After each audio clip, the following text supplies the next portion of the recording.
Oh, hello. Newspapers. I have to say that I'm not sure the last time I actually held a newspaper.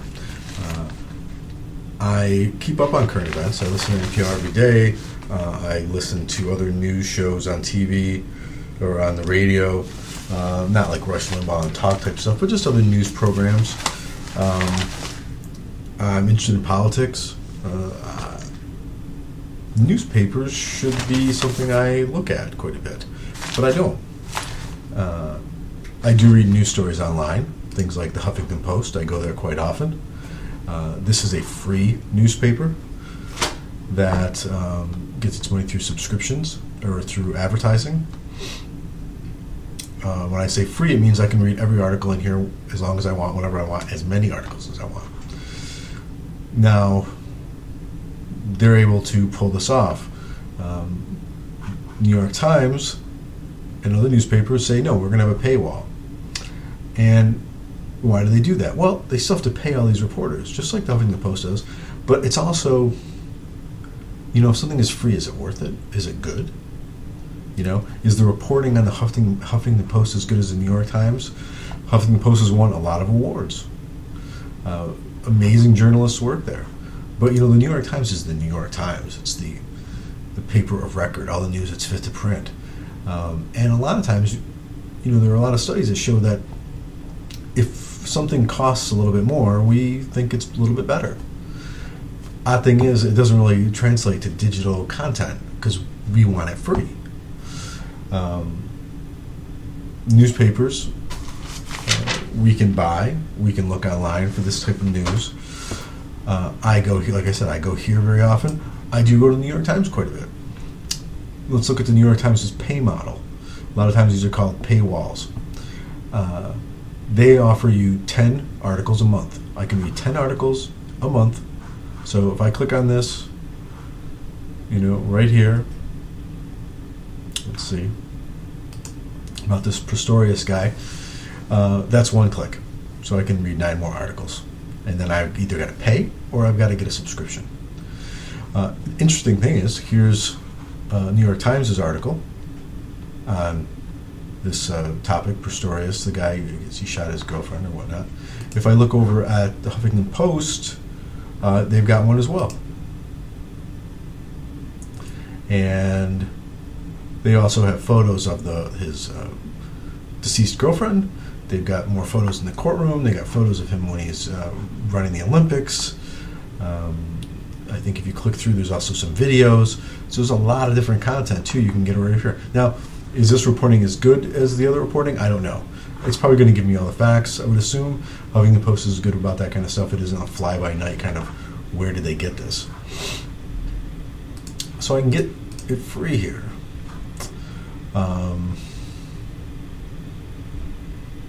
But let's say I wanted to pay. How much does it cost? New York Times digital subscription is $5 a week, or $20 for the month.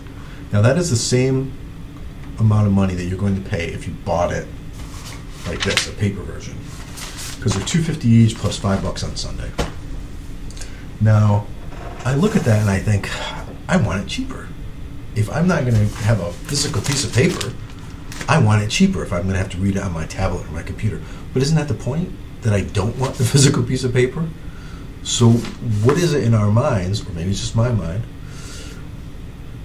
that says, I want it cheaper because I don't want to I'm not paying for the paper, but I don't want the paper. So why don't I just pay for the content digitally? It's this odd catch-22. The printing is probably the least amount of money that goes into the production of a newspaper. So, why won't I pay the $20? I think partly it's because I can get all this information for free, right over here. The same article, basically facts, photos, everything. So, if I was a New York Times reader, would I do it? Probably. Don't get me wrong. I'm sure that obviously the reporting in the New York Times is par none, and I'm probably going to get more in-depth news than I'm going to get over here. Okay. Although, like I said, Huffington Post has won many awards for its journalism.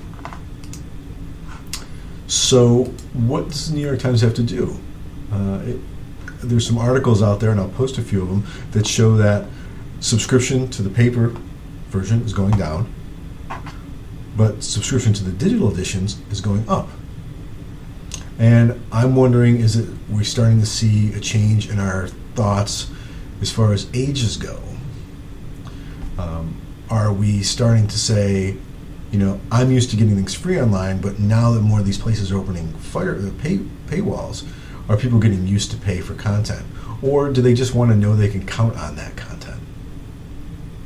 How cheap does it have to be? Is it money? I think, wow, that's too expensive, $20 a month. I look at educational rates, it's 50% off if you're a teacher or a student. Then it's only $10 a month. I still think that's too much. I don't know why. For news, I pay $7.99 for a Hulu Plus subscription, $8.99 for a Netflix subscription, and I get Amazon Prime. That's mostly for the shipping, but I get now videos for that too. So I spend twice that much to watch, I don't know, Star Trek, Bones, Merlin, whatever. But I won't spend $10 for that type of journalism.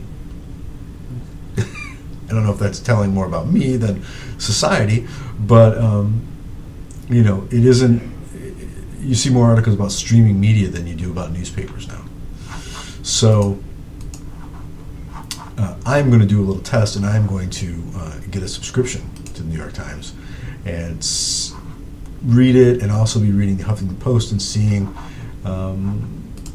how I feel about the difference in reporting. So my question is,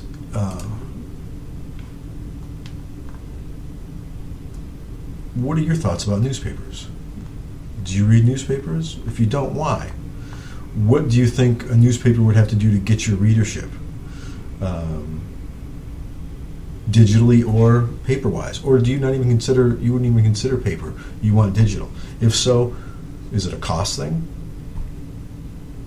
Do you want different content that isn't available in the paper, like videos and whatnot?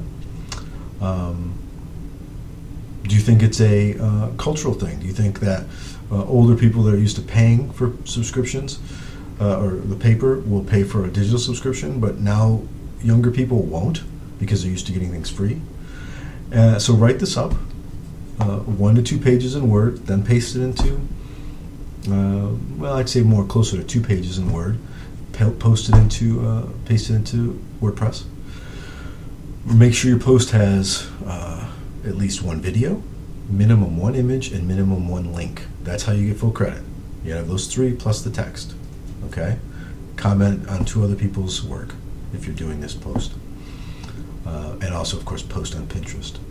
So when you're writing your paper, don't forget, look up some different articles. I put some articles online. Look up some other articles and cite those articles.